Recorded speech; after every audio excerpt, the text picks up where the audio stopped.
उत्तर प्रदेश के पूर्वांचल में बाढ़ के कारण तबाही पर दुख जताते हुए बहुजन समाज पार्टी की प्रमुख मायावती ने आरोप लगाया कि बाढ़ पीड़ितों की सरकारी मदद ज्यादातर कागजी व हवाई है। उन्होंने पार्टी के लोगों से अपील की कि वे बाढ़ पीड़ितों की मदद करें। मायावती ने ट्वीट कर कहा, उत्तर प्रदेश के खासकर पूर्वांचल में बाढ़ के कारण इस वर्ष फिर व्यापक तबाही व बर्बादी से लाखों परिवारों का जीवन अति बेहाल हो गया है। अपेक्षित सरकारी मदद ज्यादातर कागजी व हवाई होने से बेघर हुए लोगों का जीवन अति कष्टदायी बना हुआ है, जो बेहद दुखद।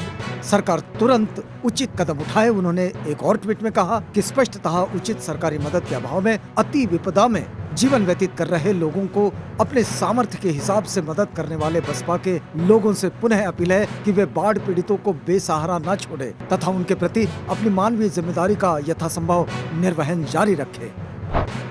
मध्य प्रदेश में कुलपति का पदनाम बदलकर कुलगुरु करने के बाद अब बीजेपी सरकार ने छात्रों को रामचरितमानस, रामायण और महाभारत का पाठ पढ़ाने का फैसला किया है। बताया जा रहा है कि बीए, बीकॉम के छात्र छात्राएं पाठ्यक्रम में रामचरितमानस भी पढ़ेंगे। वहीं इस मुद्दे पर कांग्रेस ने जमकर हमला बोला है। कांग्रेस के प्रवक्ता नरेंद्र सलूजा ने कहा कि कांग्रेस धर्म विरोधी नहीं है, लेकिन धर्म को शिक्षा के अंदर प्रवेश करना उचित नहीं है। उन्होंने कहा कि धर्म अलग विषय और तकनीक अलग विषय है, दोनों का समावेश कर जनता को गुमराह करना चाहते हैं ये। तमिलनाडु विधानसभा में राष्ट्रीय प्रवेश और पात्रता परीक्षा से छूट वाला बिल पास हो गया है। दरअसल एक छात्र द्वारा आत्महत्या किए जाने के बाद प्रदेश में नीट का मुद्दा गर्मा गया था और इसी विषय पर विधानसभा में भारी हंगामा हुआ। इस बिल के जरिए प्रदेश के छात्रों को नीट से स्थायी छूट दिलाने के लिए राष्ट्रपति की मंजूरी की मांग की है। अन्ना द्रमुक ने विधेयक का समर्थन किया और भाजपा ने वॉकआउट किया। कांग्रेस के वरिष्ठ नेता और राज्यसभा सांसद ऑस्कर फर्नांडिस का मंगलुरु में निधन हो गया है। वे 80 साल के थे। फर्नांडिस को योग करते समय गिरने के बाद जुलाई में अस्पताल में भर्ती कराया गया था। उनके सिर में चोट लगी थी, जिसकी वजह से उनके मस्तिष्क में खून का एक थक्का बन गया था। इसे हटाने के लिए एक सर्जरी की गई थी। इसके बाद उन्हें आईसीयू में भर्ती कराया गया था।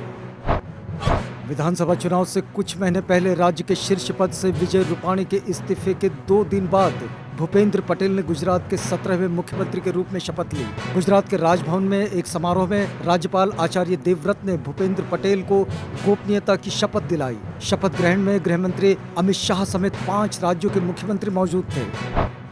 केंद्रीय मंत्री हरदीप सिंह पुरी की मौजूदगी में भारत के पूर्व राष्ट्रपति ज्ञानी जैल सिंह के पोते इंद्रजीत सिंह बीजेपी मुख्यालय में बीजेपी में शामिल हो गए। इंद्रजीत सिंह ऐसे समय में बीजेपी में शामिल हुए जब अगले साल 5 राज्यों उत्तर प्रदेश, पंजाब, उत्तराखंड, गोवा और मणिपुर में विधानसभा चुनाव होने वाले हैं।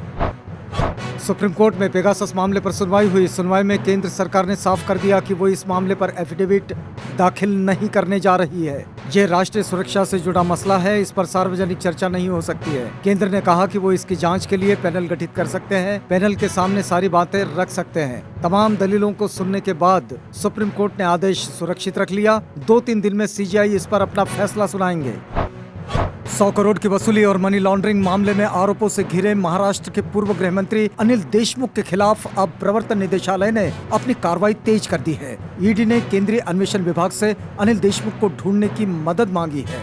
ईडी द्वारा अनिल देशमुख को बार-बार सम्मन भेजने के बावजूद पूछताछ के लिए हाजिर नहीं होने की वजह से ये कार्रवाई की गई है। दिल्ली सरकार ने सुप्रीम कोर्ट से राष्ट्रीय राजधानी क्षेत्र दिल्ली सरकार संशोधन विधेयक 2021 को चुनौती देने वाली अपनी याचिका को जल्द से जल्द सूचीबद्ध करने का आग्रह किया, जो कि निर्वाचित सरकार पर दिल्ली के उपराज्यपाल की शक्ति को बढ़ाता है। सुप्रीम कोर्ट ने कहा कि वह इस मामले की सुनवाई जल्द से जल्द करेगा, क्योंकि वरिष्ठ अधिवक्ता अभिषेक मनु सिंघवी ने मामले की जल्द सुनवाई के लिए उल्लेख पहले ही किया था।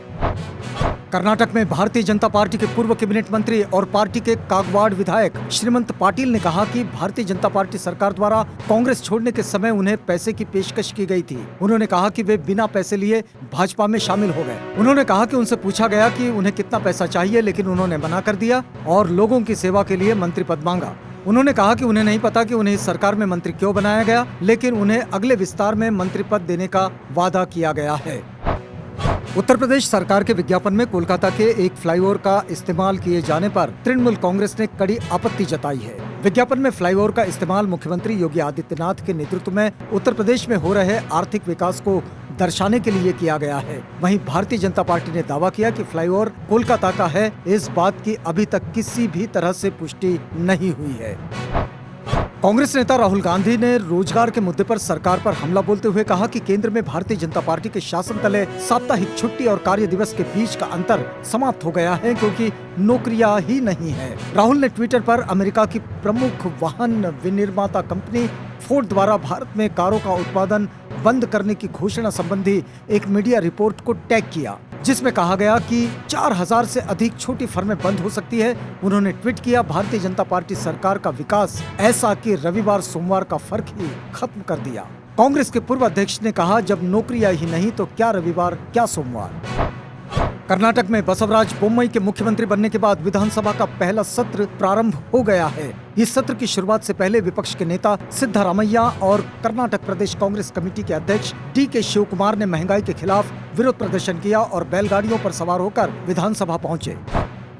कांग्रेस नेता हार्दिक पटेल ने कहा कि भूपेंद्र पटेल गुजरात के भारतीय जनता पार्टी के आखिरी मुख्यमंत्री होंगे, क्योंकि जनता ने कम से कम 25 साल के लिए भगवा पार्टी को सत्ता से बेदखल करने का फैसला कर लिया है। गौरतलब है कि भूपेंद्र पटेल पाटीदार समुदाय से ही आते हैं। उल्लेखनीय है कि विजय रूपाणी के इस्तीफे के एक दिन बाद भारतीय जनता पार्टी के विधायक दल ने भूपेंद्र पटेल को सर्वसम्मति से अपना नेता चुना।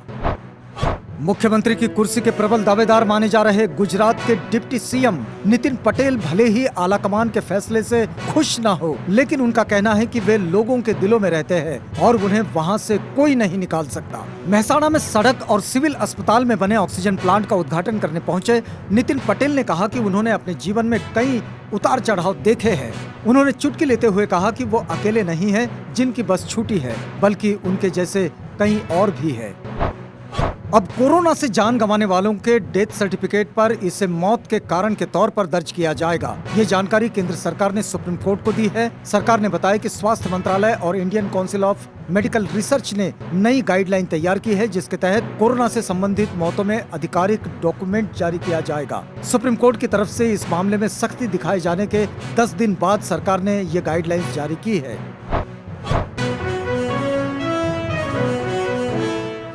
भारत को इसी महीने स्विस बैंक अकाउंट की डिटेल का तीसरा सेट मिल जाएगा। ऑटोमेटिक एक्सचेंज ऑफ इंफॉर्मेशन समझौते के तहत स्विट्जरलैंड स्विस बैंक के भारतीय खातेदारों की जानकारी भारत सरकार को देगा। इसमें पहली बार भारतीयों के मालिकाना हक वाली अचल संपत्ति का डेटा भी शामिल होगा। आसमान से जमीन पर आ चुकी जेट एयरवेज एक बार फिर से उड़ान भरने को तैयार है। 2022 में अप्रैल से जून के बीच ये कंपनी फिर से उड़ान भर सकती है। कंपनी के नए मैनेजमेंट जालान कालरॉक कंसोर्टियम ने इस तरह की उम्मीद जताई है। ब्राजील में राष्ट्रपति जैर बोल्सोनारो के खिलाफ सड़कों पर विरोध प्रदर्शन हो रहे हैं। लोगों की मांग है कि राष्ट्रपति के खिलाफ महाभियोग चलाया जाए। विरोध प्रदर्शन का आयोजन फ्री ब्राजील मूवमेंट या MBL जैसे रूढ़िवादी समूह कर रहे हैं। उत्तर कोरिया ने एक नई लंबी दूरी की क्रूज मिसाइल का सफल परीक्षण कर लिया है। मिसाइलों ने टेस्ट के दौरान लक्ष्य को भेदने से पहले 1500 किलोमीटर की उड़ान भरी। मिसाइलों ने अंडाकार और पैटर्न 8 उड़ान कक्षाओं के साथ 7580 सेकंड तक यात्रा की। इस परीक्षण से पता चलता है कि नॉर्थ कोरिया अपने वेपन प्रोग्राम में फिर से तेजी ला रहा है। इटली की पुलिस ने सोमालिया के एक नागरिक को 5 लोगों पर चाकू से हमला करने के आरोप में गिरफ्तार किया है। बताया जाता है कि इटली में शरण मांग रहे सोमाली ने समुद्र तट के शहर रिमिनी में शनिवार रात एक बस में 2 टिकट नियंत्रकों को चाकू मारकर घायल कर दिया। पुलिस द्वारा पीछा करने पर भागते हुए उसने रास्ते में एक बच्चे और 2 महिलाओं पर भी हमला कर दिया। इंडियन सुपर लीग की टीम हैदराबाद FC ने अपनी ख्याति के अनुरूप प्रदर्शन करते हुए मोहन बागान एथलेटिक क्लब मैदान पर असम राइफल्स को 5-0 से करारी शिकस्त देकर ड्यूरन कप फुटबॉल टूर्नामेंट में अपने अभियान की धमाकेदार शुरुआत की। मैनचेस्टर यूनाइटेड ने न्यूकासल यूनाइटेड के खिलाफ खेले गए मुकाबले को 4-1 से जीत लिया। 12 साल बाद मैनचेस्टर यूनाइटेड की लाल जर्सी पहनकर क्रिस्टियानो रोनाल्डो मैदान पर उतरे। उन्होंने कमाल का प्रदर्शन करते हुए 2 शानदार गोल दागे। सर्बिया के नोवाक जोकोविच का इस साल करियर ग्रैंड स्लैम जीतने का सपना चकनाचूर हो गया। US ओपन फाइनल में दानिल मेदवेदेव ने उन्हें 3-0 से शिकस्त दी। खिताबी मुकाबला हारने के बाद जोकोविच काफी भावुक हुए और उनकी आंखों से आंसू छलक पड़े। यूएस ओपन में बड़ा उलटफेर करते हुए 18 साल की एम्मा रादुकोन ने महिला सिंगल्स खिताब जीतकर इतिहास रचा है। उन्होंने कनाडा की लिली फर्नांडीज को 6-4, 6-3 से हराकर वर्ष के इस आखिरी ग्रैंड स्लैम खिताब पर कब्जा कर लिया है।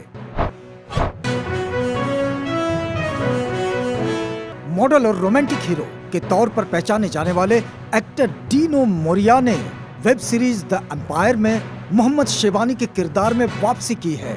हाल ही में डीनो की बतौर प्रोड्यूसर फिल्म हेलमेट भी रिलीज हुई है।